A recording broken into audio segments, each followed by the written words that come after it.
Hello guys, നമ്മൾ പോസ്റ്റിങ്ങിന് നമ്മൾ പോകാൻ പോവാണ്. നമുക്ക് ഇനി കുറച്ച് ദിവസം കൂടെ കാണുള്ളൂ ഈ പോസ്റ്റിംഗ്. അത് കഴിഞ്ഞാൽ പിന്നെ ഈ കോളേജിൻ്റെ അടുത്തുള്ള തന്നെ ചെറിയ കോളേജിൻ്റെ തന്നെ ഹോസ്പിറ്റലിലായിരിക്കും പോസ്റ്റിംഗ്. അപ്പം നമ്മളെ ലോങ് ആയിട്ടുള്ള ലാസ്റ്റ് പോസ്റ്റിംഗ് ആണ്. 2 വീക്ക് കൂടെ ഉള്ളൂ. പിന്നെ എനിക്ക് സ്പെഷ്യലായിട്ട് ലീവ് കിട്ടി കുറച്ച് പേർക്കൊക്കെ. ഇവർക്കൊന്നും ലീവില്ല. അപ്പം ഞാൻ ഇത് പോസ്റ്റിംഗ് ആയിട്ട് നേരെ വീട്ടിലും കൂടെ പോവുകയാണ്. അപ്പം കഴിക്കാൻ പൊട്ടുകൊണ്ടിരിക്കുകയാണ്. ഇതോ വണ്ടി പോയിട്ടുണ്ട്.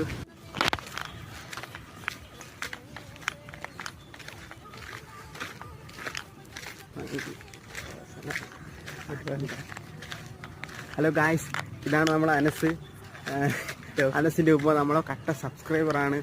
അവൻ്റെ ഉപ്പ എൻ്റെ എല്ലാ വീഡിയോസും കാണുമെന്നാണ് പറയണത്. ഹായ് അനസിൻ്റെ